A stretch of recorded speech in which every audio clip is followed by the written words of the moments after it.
sommes salariés de l'entreprise Atelier du Bocage, qui est une coopérative d'insertion basée dans le nord des Deux-Sèvres, très loin de Cholet. L'entreprise est entre autres spécialisée dans le reconditionnement de matériel informatique et téléphonie. Et l'entreprise est également en charge de la gestion du programme Solidatech, qui est un programme spécialisé dans l'accompagnement à la transformation numérique des associations loi 1901 en France, dont Sandrine fait du coup partie au niveau de l'équipe. Mais on aura le temps d'y revenir à la fin de ce webinaire un peu plus en profondeur sur qui est Solidatech et ce que propose Solidatech, qui est donc une déclinaison française d'un programme mondial qui s'appelle TechSoup, entre autres, et qui est donc ce programme qui permet aux structures caritatives mondiales de pouvoir accéder à des solutions logicielles notamment, à des prix défiant toute concurrence, voire gratuitement. Donc plutôt un programme très intéressant pour les associations dont la déclinaison française est donc Solidatech. Et encore une fois, on y reviendra plus en profondeur à la fin de ce webinaire. Là, on va commencer d'abord par se concentrer par le sujet qui nous intéresse aujourd'hui, le choix de l'équipement informatique. Merci Sandrine. Donc voici un peu les grandes lignes du programme. Donc on va voir un petit peu les points techniques de vos chers ordinateurs, à savoir d'abord, il faut savoir pour quel usage on veut ce PC. Tout dépendra déjà de l'usage que l'on veut en faire pour le choix de notre ordinateur, mobile ou fixe, etc. Le processeur, comment on peut déterminer la puissance d'un processeur, à quoi ça sert. Également pour la mémoire vive, les différents types de disques durs, un petit point sur les cartes graphiques. On abordera également les bons gestes pour prolonger la vie de vos PC, parce que c'est quand même important de pouvoir les garder longtemps et de ne pas les remplacer tous les 4 matins, notamment pour notre planète. Et comme je vous le disais, on finira par un point plus spécifique sur toutes les solutions proposées par Solidatech. Le jeu de questions-réponses aujourd'hui, on en aura peut-être peu, on verra avec la participante. Mais voilà, ce sera la problématique de ceux qui regarderont la vidéo enregistrée. Il y aura moins de questions-réponses. Mais vous pouvez toujours contacter de toute façon les ateliers du bocage ou Solidatech pour pouvoir répondre à vos questions. Voilà, poursuivons. Je vais laisser la parole à Jean-Noël pour une partie technique que l'on va aborder en collaboration avec Jean-Noël, qui, comme vous le disiez, donc, est coordinateur des ventes et stocks aux ateliers du bocage et qui va pouvoir prendre la suite sur notamment le choix du PC. Merci Adrien. Donc, la première question à se poser pour le choix du matériel, c'est de savoir si on part sur un PC fixe ou un portable. Donc, il y a une grande mode du portable depuis la période du Covid et entre autres du télétravail. Il faut savoir quand même qu'un PC fixe est beaucoup plus ergonomique. On a un grand écran, on a un clavier complet, on a un matériel qui est moins fragile, qui est plus évolutif et plus réparable. Le PC portable, évidemment, il est beaucoup plus nomade, il est plus sensible au coup, au choc, et il est beaucoup moins évolutif. Voilà, après, il y a une alternative, si tu veux passer au slide suivant, Sandrine, qui permet de conjuguer un peu les deux. C'est ce qu'on appelle un dock ou une station d'accueil, qui vous permet, une fois arrivé à votre travail, d'avoir par exemple un double écran avec un clavier, souris classique. Vous avez soit à le clipser sur la station d'accueil ou à le brancher avec un seul câble sur le dock. Et quand vous voulez partir en réunion ou à l'extérieur, vous pouvez avoir un ordinateur portable qui est très léger, qui est compact. On conseille les 12 pouces pour ce genre d'utilisation et qui vous permet d'être très nomade. C'est une solution que l'on propose beaucoup, qu'on utilise nous en interne, toutes et tous d'ailleurs, au niveau des ateliers du bocage. Parce que comme vous le disiez Jean-Noël, c'est vrai que c'est une solution qui a l'avantage des deux, c'est-à-dire le côté mobilité avec un ordinateur portable et quand on s'assoit derrière notre bureau pour travailler, le côté ergonomie qu'on retrouve sur un ordinateur fixe, c'est-à-dire un vrai clavier, la possibilité d'avoir jusqu'à 2 écrans comme vous l'avez sur la photo. Donc, c'est une solution, un très bon compromis que ce dock, que l'on utilise tous d'ailleurs ici. Voilà. Qui est peu coûteux et qui est Mmh. peu connu en fait. Oui, Voilà. Mais quand on y a goûté, c'est un très bon compromis. je confirme. Tu peux passer au slide suivant, s'il te plaît, Sandrine? Après, il faut se poser la question de l'ergonomie, et entre autres pour le PC portable, c'est-à-dire la taille de l'écran. Et évidemment, pour un portable, plus on aura un grand écran, moins on sera nomade et moins on sera mobile. Donc il faut quand même se méfier. Enfin, on a beaucoup de demandes pour des ordinateurs portables avec des très grands écrans. Et du coup, c'est pas si évident que ça au niveau praticité.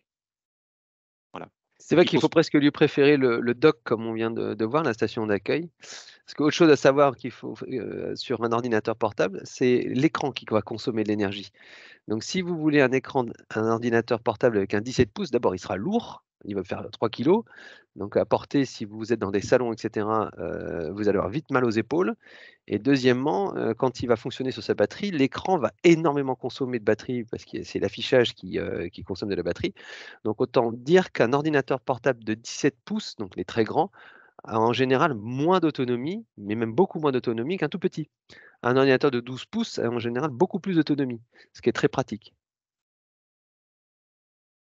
Une question qu'il faut se poser aussi, c'est si on a vraiment besoin Tu peux rester sur le slide précédent, s'il te plaît?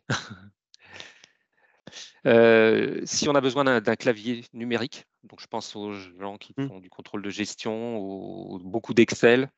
Donc là, on peut soit s'orienter vers un dock, encore une fois, pour avoir un vrai clavier. Et là, par contre, il faut privilégier d'avoir un pavé numérique sur son ordinateur, même quand on est en déplacement. Il y a certains métiers où c'est quand même une contrainte. Il faut se préoccuper des connectiques vidéo aussi sur les ordinateurs. Si vous devez faire de la vidéo projection, il vous faut une prise HDMI, par exemple. Voilà, c'est principalement ça. Est-ce que tu peux continuer, Côté s'il te plaît? ergonomique, vous avez aussi, des écrans tactiles sur les ordinateurs portables pour certains et pareil, quand on y a goûté, souvent, on trouve ça intéressant. Alors l'inconvénient que l'on va avoir des écrans tactiles, c'est qu'on aura une dalle brillante, c'est-à-dire l'écran qui va plutôt refléter les fenêtres et les choses comme ça, voilà. La lumière du jour que vous pouvez avoir va plus se refléter sur une dalle brillante. Donc souvent, les ordinateurs portables pro sont vendus avec une dalle mate qui permet d'éviter ce côté reflet. Alors voilà, l'écran tactile, c'est bien, moi j'aime bien, ça me dérange pas trop le côté brillant, mais ça peut déranger, et du coup, dans ces cas-là, pas possibilité d'avoir un écran tactile. Mais l'écran tactile permet de passer des photos, de zoomer, dézoomer comme avec un téléphone ou une tablette et du coup, en termes d'ergonomie d'utilisation, ça peut être aussi quelque chose d'intéressant. À vérifier aussi si vous avez besoin du Wi-Fi et du Ouais. Bluetooth. Alors le Wi-Fi, il est sur tous les ordinateurs, c'est pas, est-ce qu'il sera présent ou pas? C'est le Bluetooth sur certains PC, il peut ne pas y être et si vous faites de la visio et que vous avez des casques qui sont connectés en Bluetooth et que vous voulez pas du fil comme, là je l'ai par exemple, alors vous aurez besoin d'une connectique Bluetooth parce que les petites prises USB que l'on met pour ajouter et avoir une connectique Bluetooth sont en général d'assez mauvaise qualité. On est obligé de mettre un prix assez élevé pour avoir un Bluetooth de qualité qui permet d'avoir une qualité sonore suffisante pour faire de la visio. Voilà, Et juste donc une le petite Bluetooth, important à précision, il n'y a savoir. pas forcément de Wi-Fi sur les unités centrales. Donc là, il suffit d'acheter un petit adaptateur qui coûte 12 ou 15 € pour pouvoir bénéficier de la Wi-Fi. Oui et ça marche très bien. Là, l'adaptateur pour le coup, autant un adaptateur Bluetooth, tout de suite, il faut une qualité de voix et cetera. Autant un adaptateur Wi-Fi, c'est vrai que, c'est très simple à mettre en œuvre. OK. Tu peux poursuivre, Sandrine, s'il te plaît?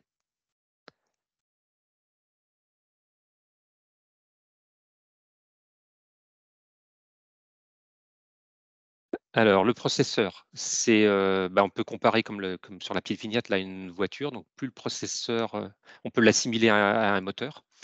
Donc, plus il est puissant, plus l'ordinateur sera performant.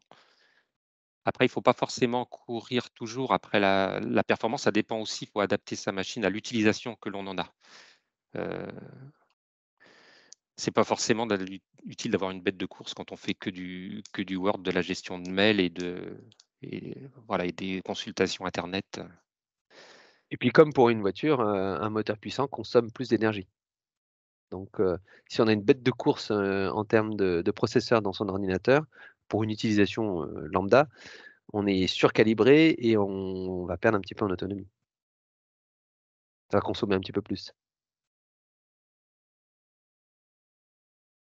On peut poursuivre au slide suivant. Donc les types de processeurs. Donc il y a la grande marque, la grande référence, c'est Intel. C'est la plupart des matériels, c'est la référence. Après, il y a AMD Ryzen aussi, qui est moins connu et moins distribué, entre autres chez nous, mais voilà. Donc là, c'est la même idée. Donc le premier chiffre, le i3, i5, i7, ce sont des gammes. Donc plus le chiffre est élevé, plus la gamme est haute, plus la puissance est élevée. Donc là, on a fait un petit tableau qui permet de repérer pour quelle utilisation on conseille ces différents processeurs. Par exemple, un i3 pour de la bureautique, c'est très bien. Après, quand on commence à faire un petit peu de création graphique, ça devient un petit peu plus délicat. Le jeu vidéo et la programmation, il ne faut pas en parler. Le i5 est plus polyvalent. On peut aller jusqu'à faire un petit peu de jeu aussi. Et le i7 sera plus performant surtout. Après, il ne faut pas non plus chercher forcément, encore une fois, à avoir une machine qui est surdimensionnée par rapport à une utilisation, puisque là, ça ne sert à rien. Souvent, ce que l'on va retrouver, ça va être en matériel pro, ça va être donc la marque Intel. La marque AMD est souvent, enfin, c'est plus assimilé à une marque en public, parce que la marque Intel propose des processeurs qui est compatible avec beaucoup plus de matériel, notamment au niveau des professionnels. Et chez nous, on va retrouver principalement le i5, qui est le moyenne gamme, et qui suffit largement, vous voyez, à l'intégralité des utilisations, des usages professionnels que l'on peut avoir. Donc on va souvent conseiller le i5 pour un usage, standard. Quand vraiment on fait de la bureautique très, très simple, on peut descendre au i3 et quand on est un utilisateur exigeant, on peut monter au i7, mais il faut être un utilisateur exigeant et en avoir besoin. Un i5 est déjà un processeur très performant. On peut avancer sur les processeurs Voilà. Intel. Voilà. Donc là, ça donne l'évolution des processeurs. Donc vous pouvez repérer en droite, vous avez une petite vignette là qui vous présente comment reconnaître le processeur que l'on a sur son ordinateur. Donc là, en haut à droite, vous voyez qu'on a sur la petite vignette la marque. Ensuite, donc là, c'est un i7. Et après, ce qui est très important, c'est la génération du processeur. Donc là, sur l'exemple, c'est un processeur de 13e génération. Plus la génération est élevée, évidemment, plus le processeur est récent et donc plus il sera à jour.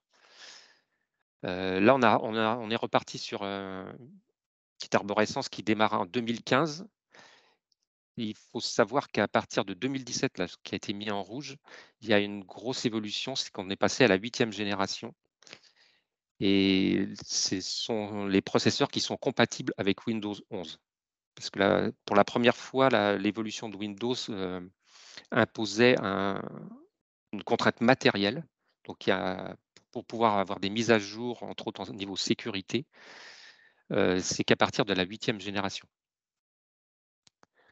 Donc si vous êtes possesseur d'un ordinateur avec un processeur qui est inférieur à la 8e génération, il vous sera impossible de passer à Windows 11.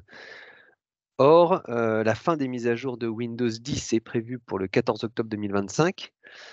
Ça veut dire que pour tous ceux qui sont sous Windows 10, il pourra éventuellement commencer à y avoir des failles de sécurité dans Windows 10 puisqu'il n'y aura pas de mise à jour. Les mises à jour servent à ça, à corriger les failles de sécurité. Au fur et à mesure où Windows se fait attaquer, ils corrigent, ils injectent des mises à jour pour protéger l'utilisateur de ces attaques-là. À partir d'octobre 2025, Windows 10 ne sera plus mis à jour, donc sera un peu plus faillible à des attaques. Donc, si vous avez des ordinateurs avec des processeurs jusqu'à 7e génération, il vous sera impossible de mettre à jour à Windows 11 et donc de poursuivre cette protection. Voilà pourquoi 2017 est en rouge, c'est qu'il y a vraiment là, effectivement, comme le disait Jean-Noël, quelque chose que l'on n'avait jamais vu avant. Un nouveau Windows impose une contrainte matérielle qui fait que dans dans 2 ans, pardon, des ordinateurs deviendront plus sensibles à des attaques s'ils ne peuvent pas passer à Windows 11. Après, il a été annoncé là qu'il y aura une prolongation possible, mais qui sera de protection, mais qui sera payante. Voilà.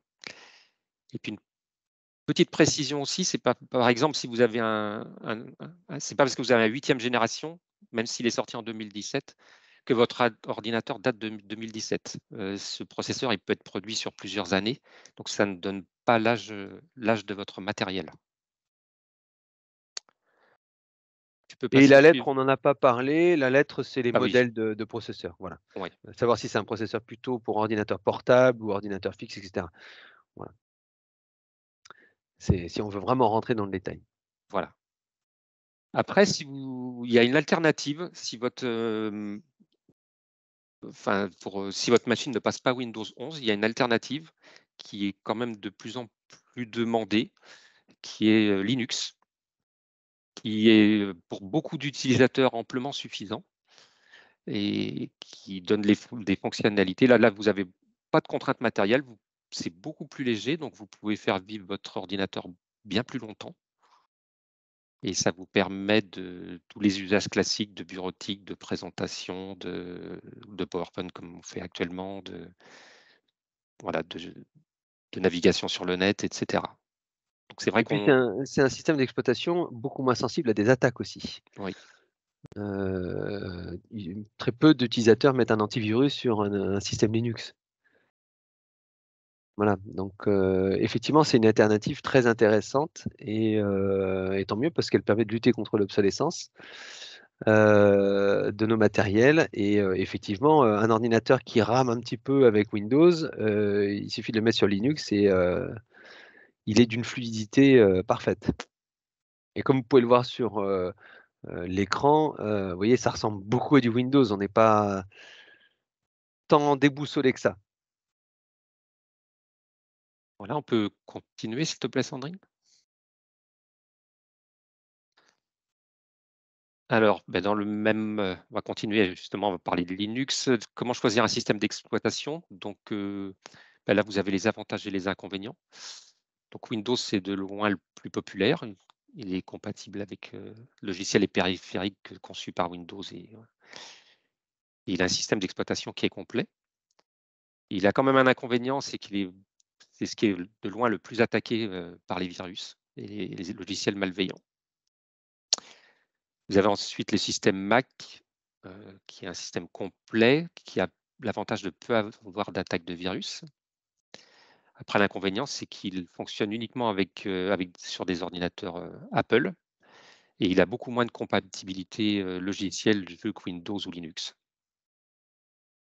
Et puis pour revenir à Linux, c'est complètement libre, donc il y a beaucoup de logiciels auxquels on peut avoir accès.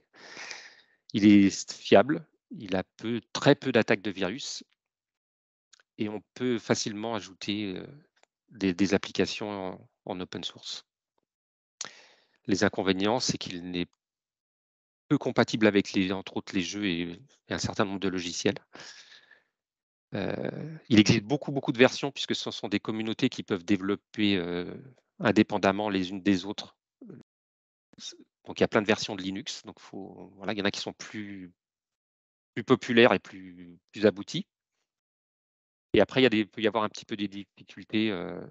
Par exemple, pour installer une imprimante, c'est un petit peu plus délicat que sur un ordinateur classique. Oui, il y a un temps d'apprentissage quand même, c'est normal, hein. Comme quand on a un téléphone qui est un Apple et qu'on passe sur Samsung, il y a quelques petites différences dans l'usage et donc voilà, ça va ressembler à ça. C'est-à-dire qu'il faut se réhabituer, se rapproprier, mais ça marche très bien. Donc ça, c'était pour le système d'exploitation. Voilà, on peut poursuivre. La mémoire vive. Donc là, c'est ce qui permet de rendre votre ordinateur réactif en complément de la puissance de votre processeur. Donc chez nous, par exemple, on met minimum du 8 Go sur toutes les machines, ce qui est très bien pour faire une utilisation classique. Après, on peut passer à 16 ou 32 Go quand on veut augmenter la rapidité d'accès. Donc ça devient impératif pour tous les traitements d'images, de logiciels 3D, Photoshop, etc. Quand on veut travailler de la vidéo, qui est très gourmand en capacité. Et aussi quand on veut avoir une multitude de fenêtres d'ouvertes, quand on a besoin d'ouvrir pas mal de programmes, c'est quand même bien d'avoir une mémoire vive assez importante. Ça permet en effet, la mémoire vive, c'est ce qui gère tous les petits programmes que vous avez en bas au niveau de la barre des tâches qui sont ouverts en même temps. Quand vous avez plein de fenêtres et que vous travaillez à la fois sur du Word, du Teams en même temps avec je ne sais quel autre réseau social et vos mails et que vous avez toutes ces fenêtres qui sont ouvertes en même temps, et ben finalement, tout ça, c'est stocké dans la mémoire vive pour une ouverture et un accès rapide. Le processeur va à ce moment-là aller chercher rapidement les informations qui sont dans la mémoire vive.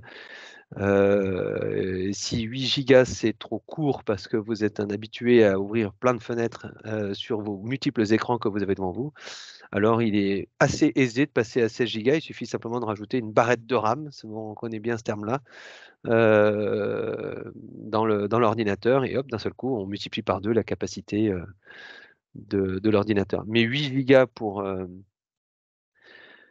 la plupart des utilisateurs est largement suffisant. Et effectivement, c'est ce que l'on a nous dans nos matériels quand on propose du matériel reconditionné. On est sur bien souvent du processeur i5 avec 8 gigas de RAM. Et un disque dur SSD qui est la slide suivante. Voilà. Voilà, les types Là, de c'est pas disques pour durs. voilà, c'est pas pour vous noyer du côté technique et voilà. Il y a eu une grosse évolution il y a quelques années. On est passé au SSD. Donc c'est simplement pour vous montrer un disque dur classique ancien. C'était un disque qui était mécanique.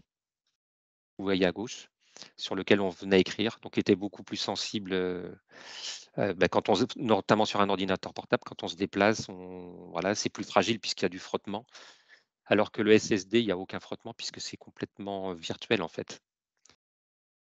J'en profite pour dire si vous avez des machines qui commencent à ramer un petit peu ou qui sont un petit peu anciennes, simplement le fait de changer le disque, de passer d'un HDD à un SSD, ce qui est de moins en moins coûteux, ça permet vraiment de redonner une vraie jeunesse à pas mal d'ordi et éviter de passer le cap de racheter une nouvelle machine.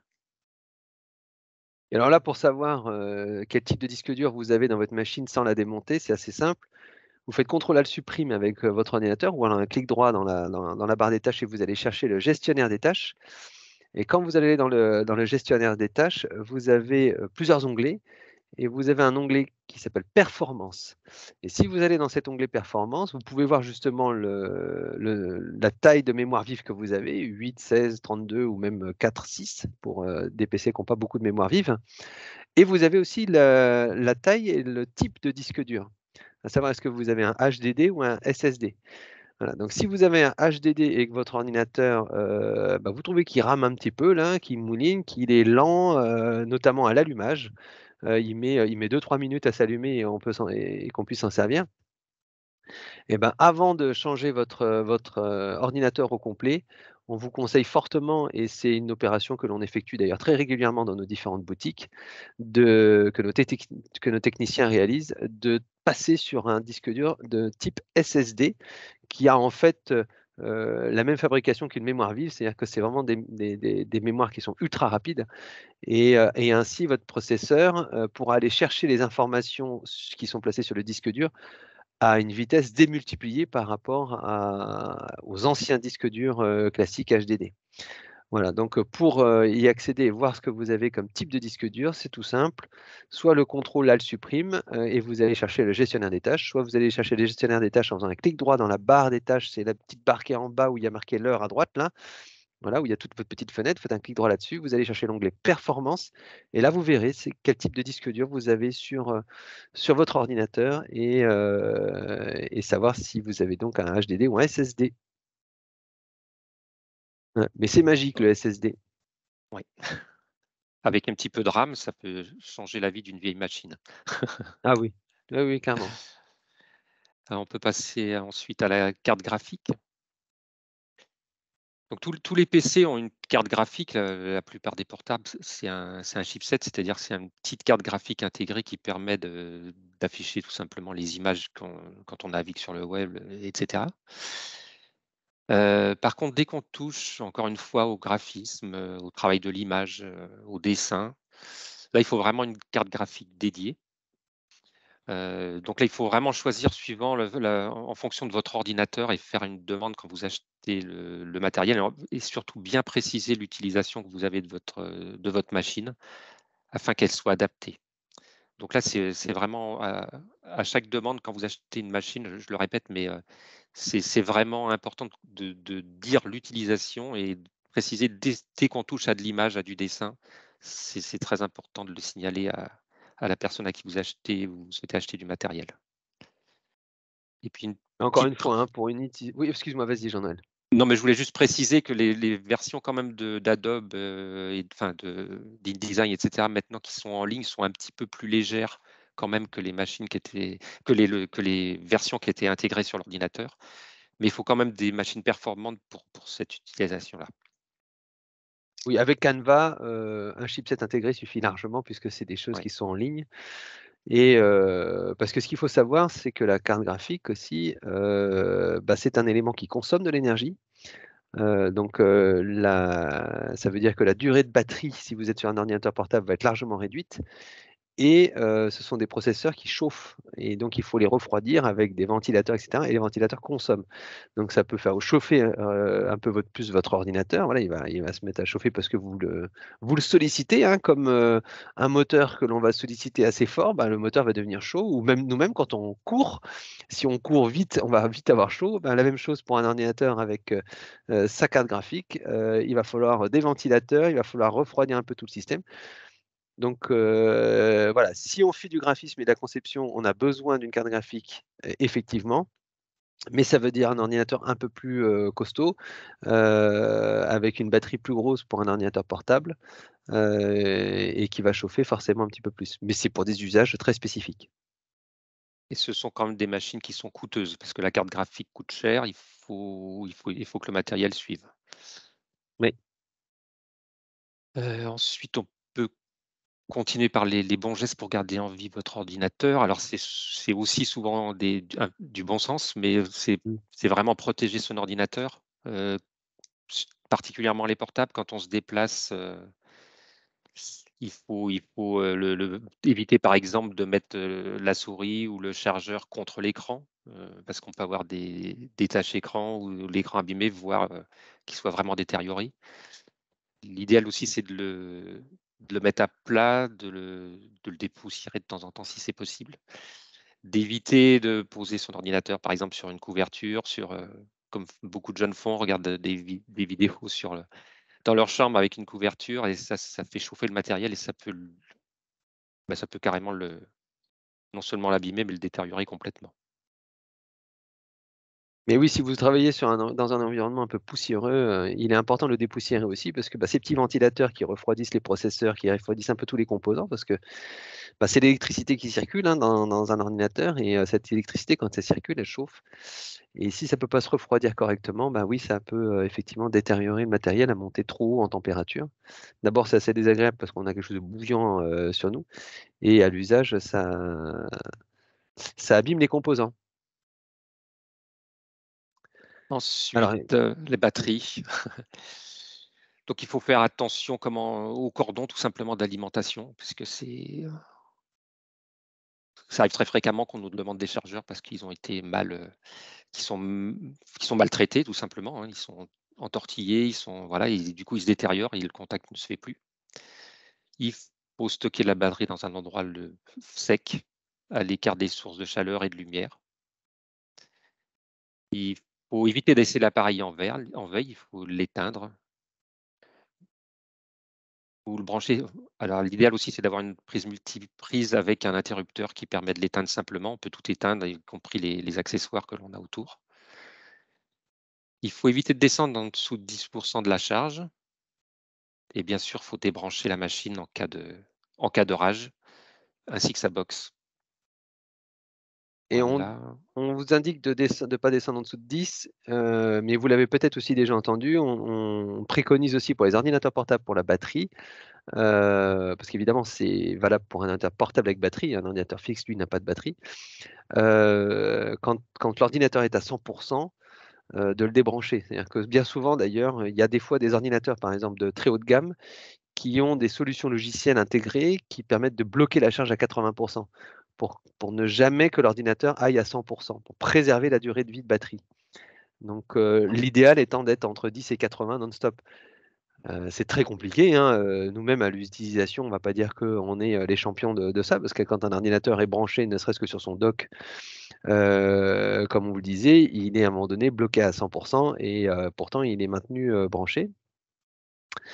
Mais tant qu'on peut, en tout cas, c'est ce qui va accentuer le vieillissement d'une batterie, c'est quand on le laisse constamment, un ordinateur portable, constamment branché sur le secteur. Là, c'est sûr que la batterie va perdre de ses capacités assez rapidement et vous allez vous retrouver avec un ordinateur de moins en moins portable.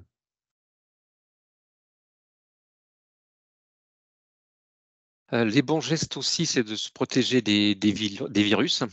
Donc, il y a simplement des bonnes pratiques. C'est déjà ça peut être d'installer un antivirus, qui d'ailleurs n'est pas nécessaire sous Linux, puisqu'il n'y a pas d'attaque.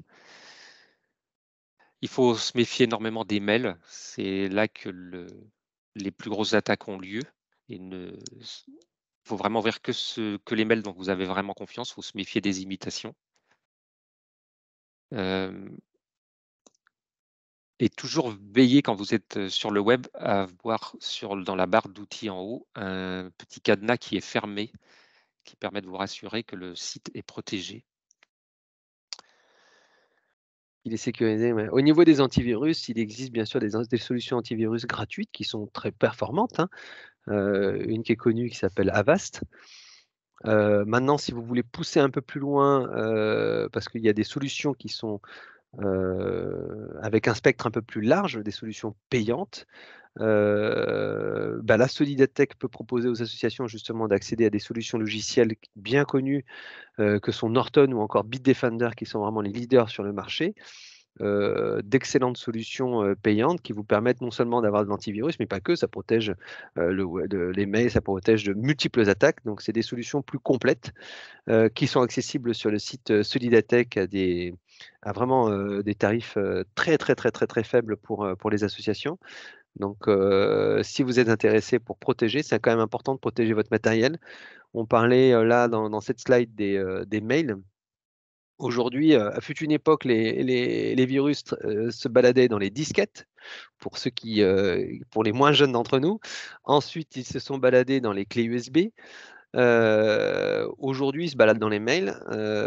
Ce sont pour beaucoup les ransomware, c'est-à-dire des solutions logicielles des virus qui viennent crypter vos données et les pirates vous demandent une rançon pour pouvoir vous donner le code pour décrypter les données. On a entendu beaucoup parler, on en entend régulièrement. Il y a des hôpitaux qui se sont fait attaquer, et c'est là que c'est le plus scandaleux d'ailleurs, c'est quand ce sont des hôpitaux qui se font attaquer en plus. Mais donc voilà, les mails, c'est l'endroit où les virus passent. Vous avez des solutions payantes qui permettent de protéger les mails en amont, c'est-à-dire que avant même, quand vous ouvrez votre Outlook, avant même que le mail arrive, il est contrôlé par un logiciel en amont. Alors le plus connu étant Mail in Black, qui est une société du sud de la France. C'est-à-dire, et vous l'avez peut-être vous en tant qu'utilisateur déjà expérimenté, quand vous envoyez un mail pour la première fois à quelqu'un, parfois vous recevez en retour une demande d'identification. On vous demande de compléter un petit mot. Bon, ça veut dire que la personne, elle a choisi de se protéger sa boîte mail en amont même de pouvoir réceptionner. Et donc, vous devez vous identifier pour apparaître sur une liste blanche et vos mails suivants ensuite seront acceptés par ce logiciel-là. Mais ça permet de protéger l'utilisateur d'envois robotisés de mails frauduleux pouvant contenir notamment des virus. Voilà, donc je vous disais, c'est Mail in Black qui existe comme ça, mais vous avez du spam en moins, vous avez d'autres, enfin, il existe d'autres solutions plus ou moins performantes, mais que vous pouvez consulter. Et pour aller un petit peu plus loin, on vous a mis un petit site là, des bonnes pratiques pour vous protéger sur cyber.gouv.fr qui reprend un petit peu les éléments que l'on vous donnait. Mais de toute façon, pour tout autre renseignement, vous pouvez de toute façon appeler aussi les équipes de Solidatech qui pourront vous accompagner là-dedans. Voilà. Mais important de faire attention quand on ouvre les mails. Voilà, les mails frauduleux sont de plus en plus qualitatifs. C'est-à-dire qu'ils ressemblent vraiment, on a vraiment l'impression que c'est une bonne personne qui nous dit mais vous avez oublié de payer ça ou attention, dans une semaine, on vous bloque votre compte. Alors cela, faites attention. Les mails qui vous font peur en vous disant attention, dans une semaine, si vous répondez pas, si vous ne cliquez pas là-dessus, on va tout fermer. Ça, en général, c'est pas bon signe. Vous pouvez commencer à enquêter un petit peu sur la chose. Les mails qui veulent vous faire peur, c'est bien souvent, voire quasiment tout le temps, des mails qui sont là pour vous pirater, qui vous veulent du mal. Donc soyez prudents de cela. Si vraiment il y avait votre banque ou autre qui voulait vous les alerter sur une situation, ils vous contacteraient normalement, hein. Ils ne vous enverraient pas un mail dans lequel il suffit de cliquer sur un lien pour renseigner vos identifiants, mots de passe, etc., qu'ils vont pouvoir récupérer ensuite et revendre sur le marché noir. Enfin, voilà, soyez très, très, très prudents là-dessus.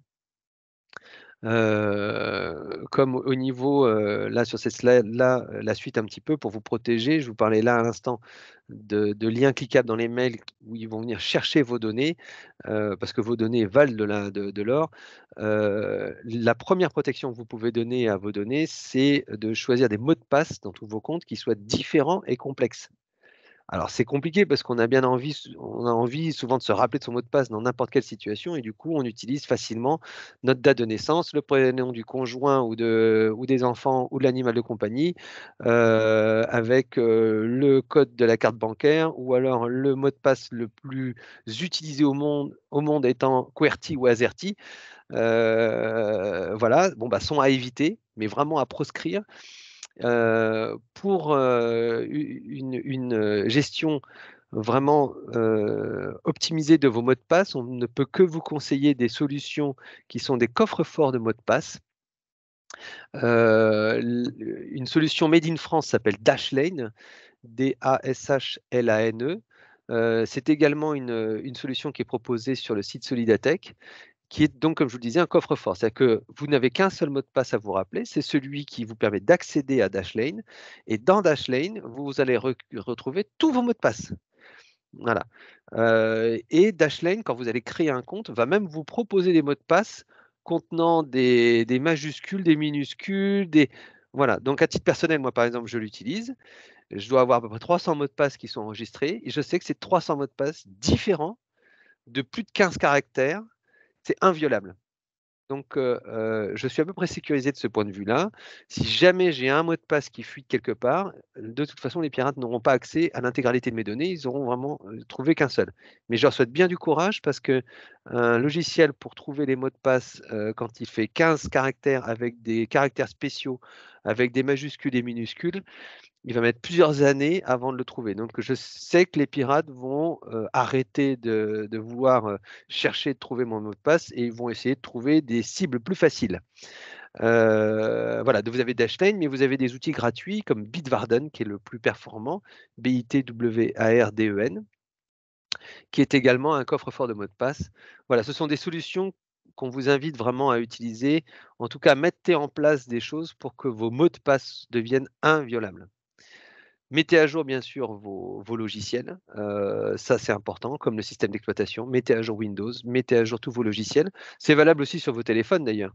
Mettez à jour tout ça.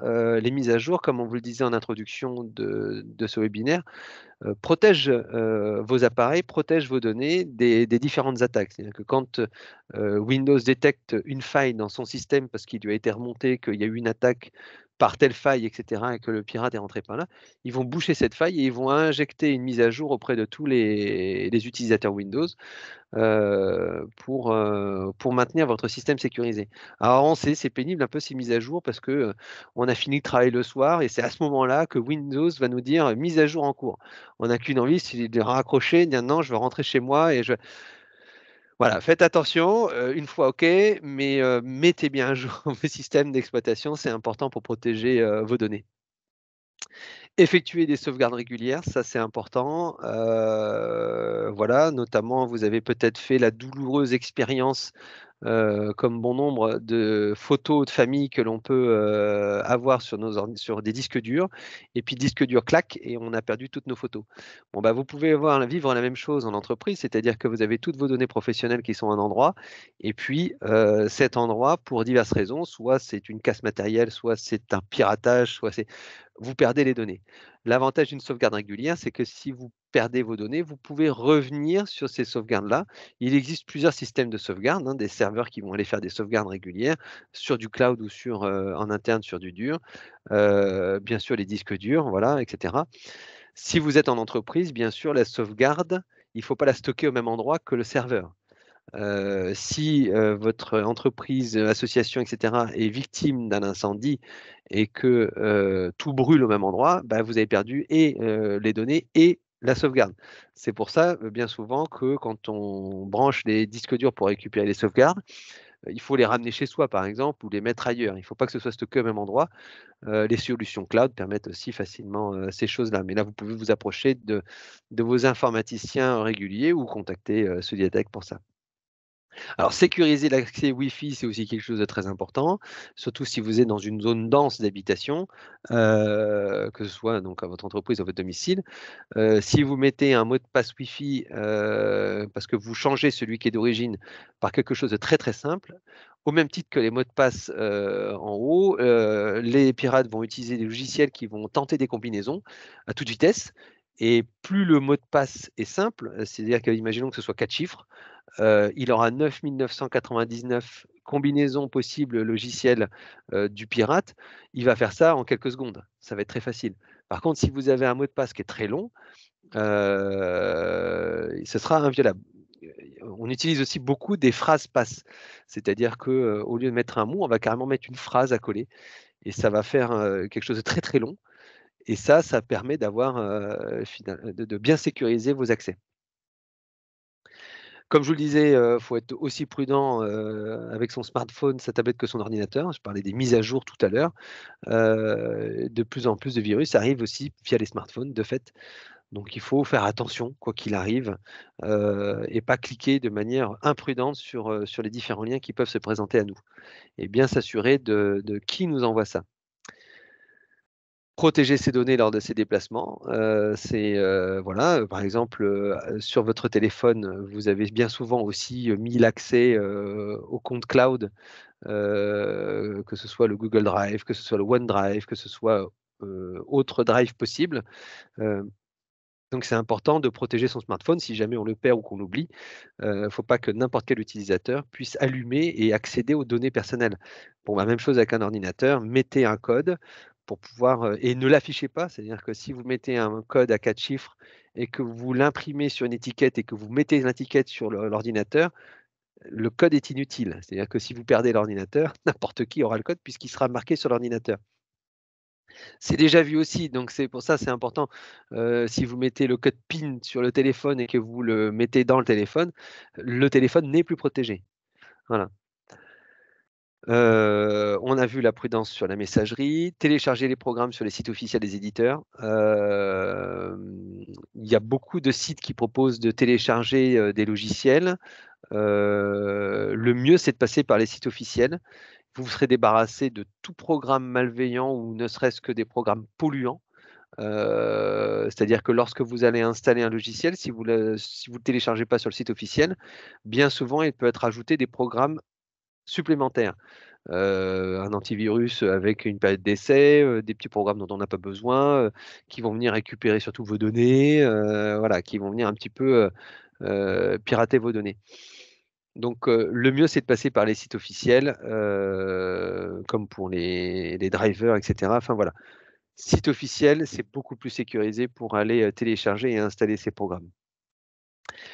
Et la vigilance lors d'un paiement, bien sûr, sur Internet, on vous en a parlé tout à l'heure, le petit cadenas HTTPS sur des sites sécurisés pour pouvoir faire des paiements. S'il n'y a pas le S, ne procédez jamais à un paiement dans ces cas-là. C'est que le site n'est pas sécurisé et qu'il n'est pas fait pour du paiement en ligne.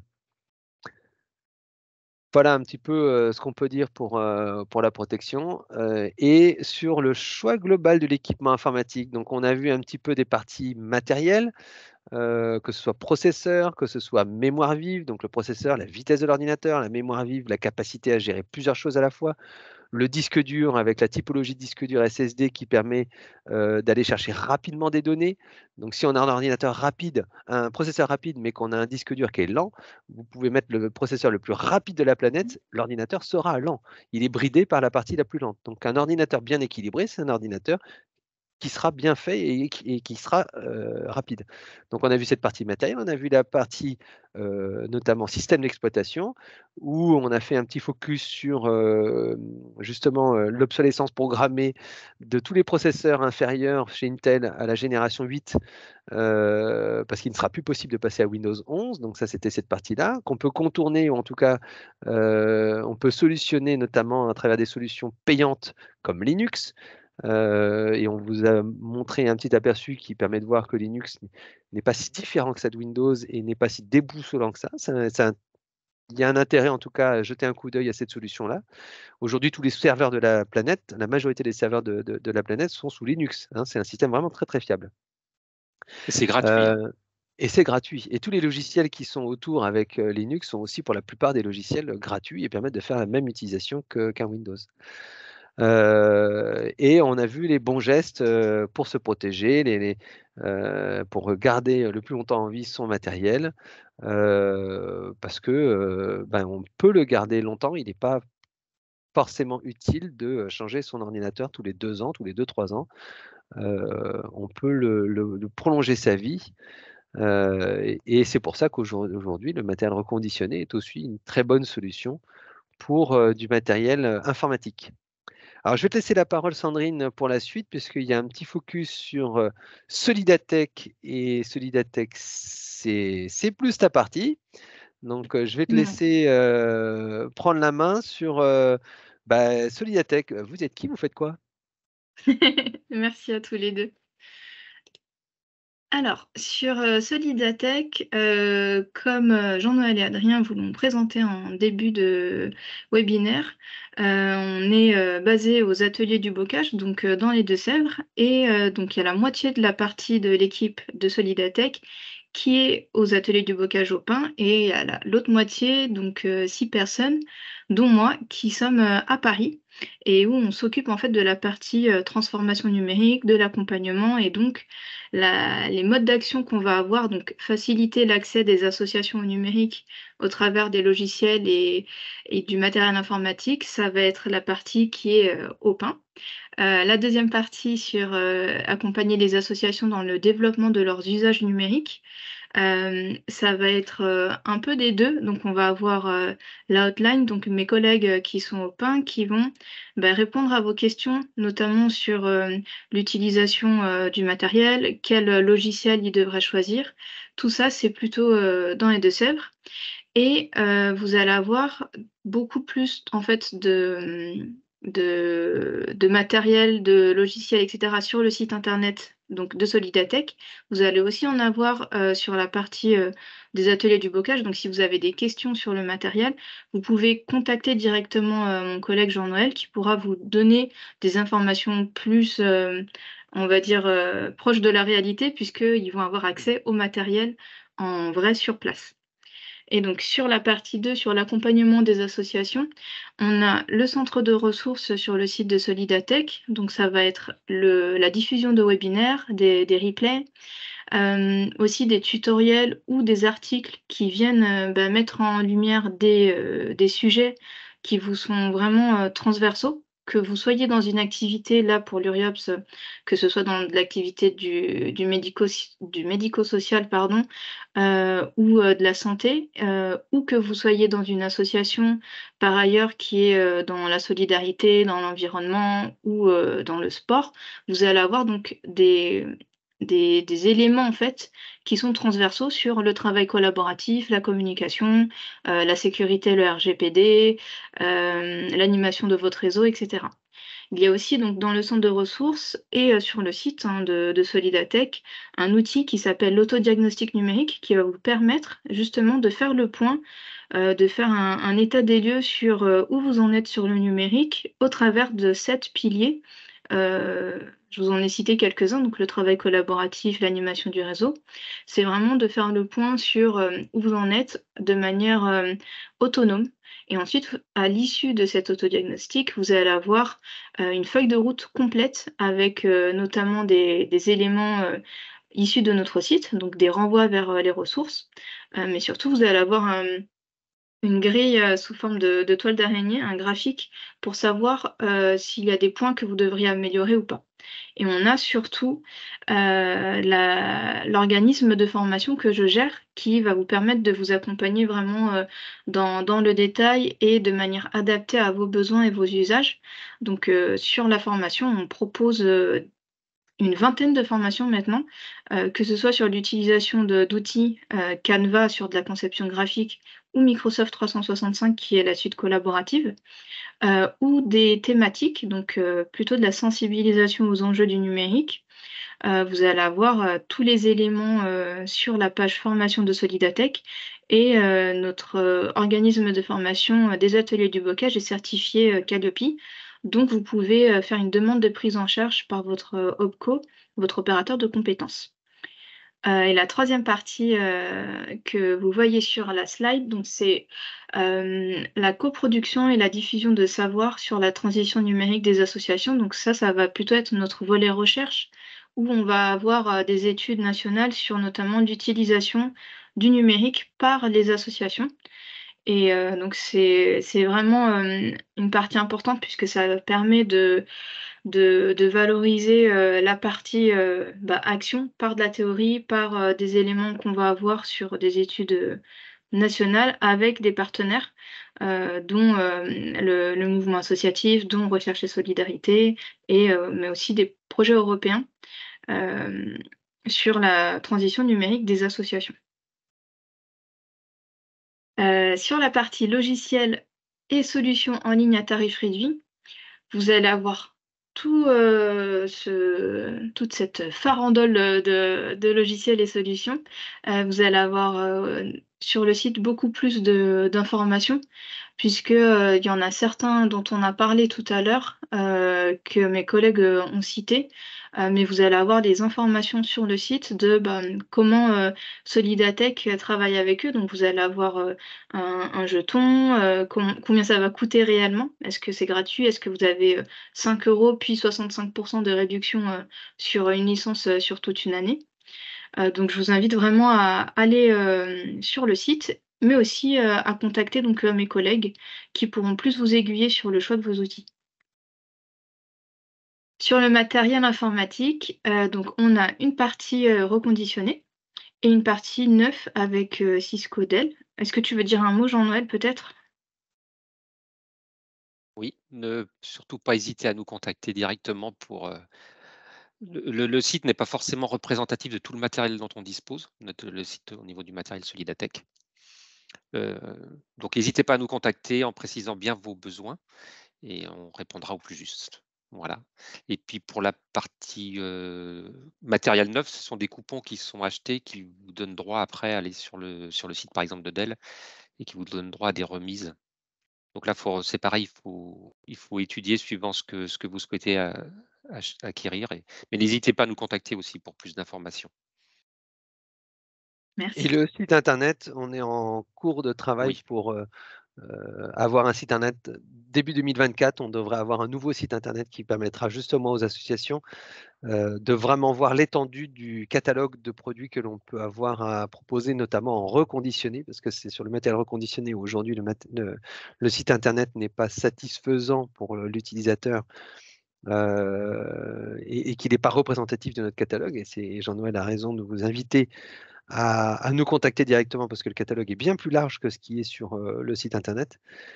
Et voilà, on travaille actuellement sur un nouveau site internet début 2024 qui permettra vraiment aux associations de pouvoir accéder à tout. Mais le matériel, c'est du matériel anciennement professionnel, donc on est vraiment sur du matériel costaud, robuste, qui est entièrement révisé dans nos ateliers, passé au crible, réparé si besoin d'être réparé. On donne une note au niveau aussi de son esthétisme, hein, on va jusque-là pour savoir si vous voulez vraiment quelque chose qui n'est pas du tout griffé ou s'il a un petit peu de traces d'usure, c'est pas un problème pour vous. Ce qui vous importe, c'est l'usage que vous en faites. Ben voilà, tous ces matériels-là, de l'ordinateur en passant par l'imprimante et jusqu'au smartphone, vous pourrez les retrouver chez nous aux ateliers du bocage. C'est le métier des ateliers du bocage depuis de nombreuses années. On reconditionne comme ça 15 000 ordinateurs par an. Un peu plus de 20 000 au niveau des smartphones. Alors, on a revendu 20 000, mais on en a 400 000 qui sont passés entre nos mains. Hein, c'est-à-dire qu'on va avoir beaucoup de matériel obsolète que l'on va démanteler pour pouvoir séparer les composants et faire en sorte que le métal se retrouve avec le métal, le plastique avec le plastique, etc. Ça, ce sont les équipes qui sont faites ici avec des personnes en insertion, comme on vous le disait. Donc, n'hésitez pas à aller voir. Vous avez beaucoup de matériel de qualité au niveau du matériel reconditionné que l'on peut proposer. Et si vous voulez du neuf, il n'y a pas de problème aussi, c'est possible. Il suffit aussi de vous rendre sur Solidatech et vous aurez accès à vraiment des belles promotions pour du produit Dell et Cisco. Les Cisco, c'est plutôt produit serveur. Merci. Sur l'accompagnement Solidatech, comme je vous disais tout à l'heure, il y a des ressources à disposition en toute autonomie, dont le centre de ressources, l'autodiagnostic dont je vous ai parlé. On a une newsletter hebdomadaire et je vous ai pas parlé tout à l'heure de Prestatech. Donc c'est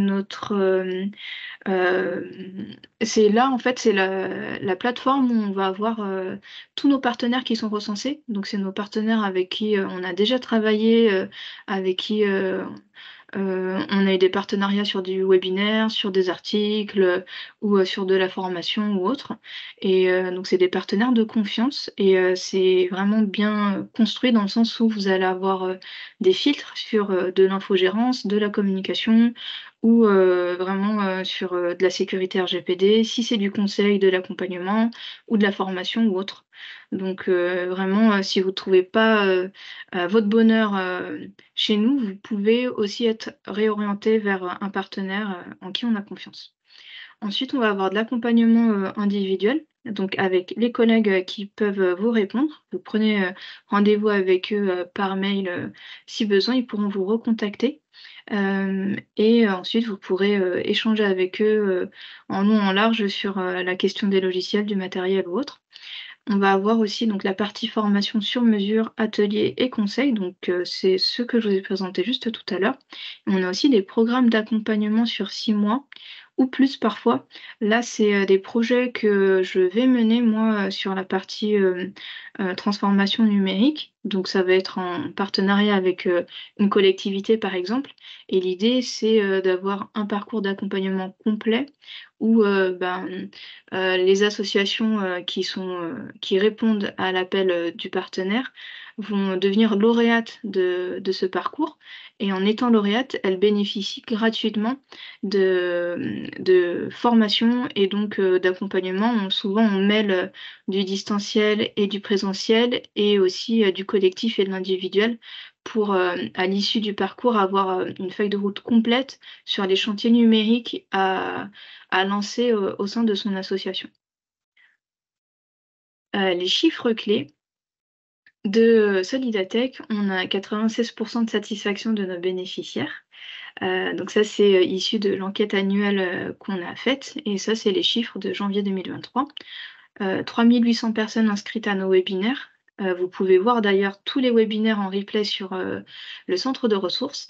Et en 2022, on a eu 18 000 réponses individuelles par téléphone ou par mail. Donc, c'est vraiment pour vous dire que les associations, elles les accompagnent. Enfin, c'est vraiment un accompagnement aux petits oignons, quoi. Vraiment sur de la formation ou la partie logicielle, matériel ou autre. Et donc jusqu'à aujourd'hui, donc depuis la création en 2008, on a 40 000 associations qui sont bénéficiaires du programme Solidatech. Et ça représente environ 215 millions d'euros d'économies pour le secteur associatif.